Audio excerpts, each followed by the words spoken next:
حضرت عثمان ذو النورین رضی اللہ تعالی عنہ ان کے آزاد کردہ غلام فروخ اس واقعہ کو روایت کرتے ہیں. دور فاروقی ہے رضی اللہ تعالی عنہ.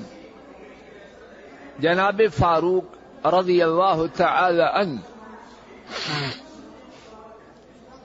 مسجد کی طرف جا رہے ہیں، مسجد نبوی کی طرف آ رہے ہیں. دیکھتے ہیں راستے میں غلہ ہے، راستے میں اناج ہے. فرماتے ہیں یہ کہاں سے آیا؟ عرض کیا گیا باہر سے آیا ہے، کسی نے امپورٹ کیا ہے.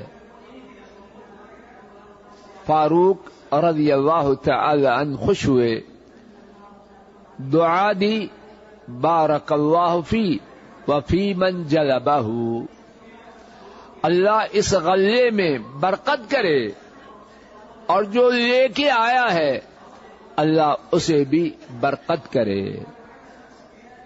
عرض کیا گیا اے امیر المومنین، اس غلے کو روکا گیا ہے، مراد یہ ہے جو امپورٹ کر کے لایا ہے، جس نے امپورٹ کیا ہے، باہر سے منگوایا ہے، وہ فروخت نہیں کر رہا.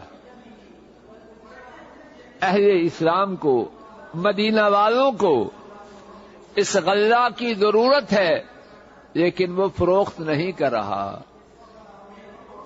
جناب فاروق رضی اللہ تعالی عنہ پوچھتے ہیں کون ہے وہ؟ عرض کیا گیا دو اشخاص ہیں، ایک عثمان رضی اللہ تعالی عنہ کا آزاد کردہ غلام فروخ، اور دوسرا آپ کا آزاد کردہ فلاں غلام. حکم دیا دونوں کو بلاؤ. آئے، ارشاد فرمایا ما منعکما علی احتکار طعام المسلمین، تم دونوں مسلمانوں کو ان کی ضرورت کے باوجود غلہ کیوں فروخت نہیں کر رہے؟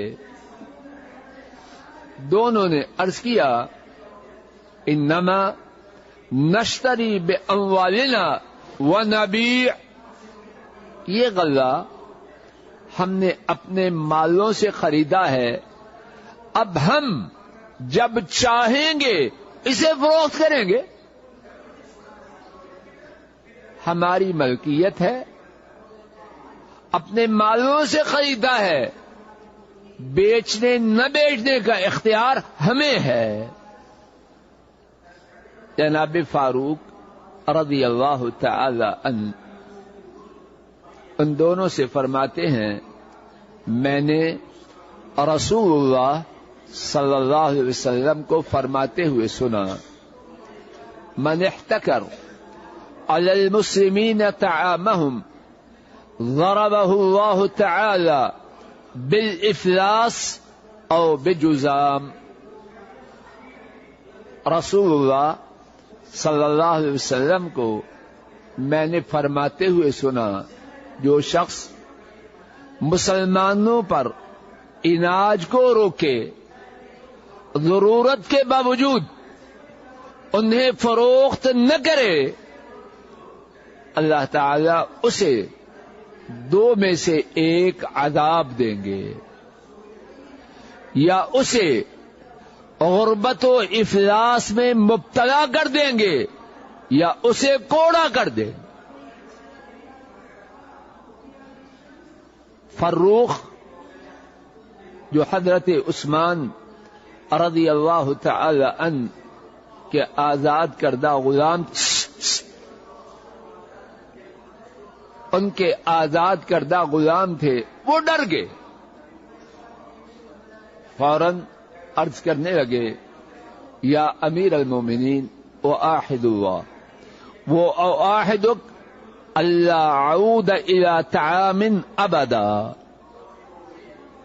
امیر المومنین، میں اللہ تعالی سے وعدہ کرتا ہوں اور آپ سے وعدہ کرتا ہوں میں اس کے بعد غلے کا کاروبار ہی نہ کروں گا. ڈر گئے. دوسرے، انہوں نے اپنی وہی پہلی والی بات دہرائی، انما نشتری باموالنا ونبی، یہ غلہ میں نے اپنے پیسوں سے خریدا ہے، جب چاہوں گا میرا حق ہے کہ تب فروخت کروں. پھر کیا ہوا؟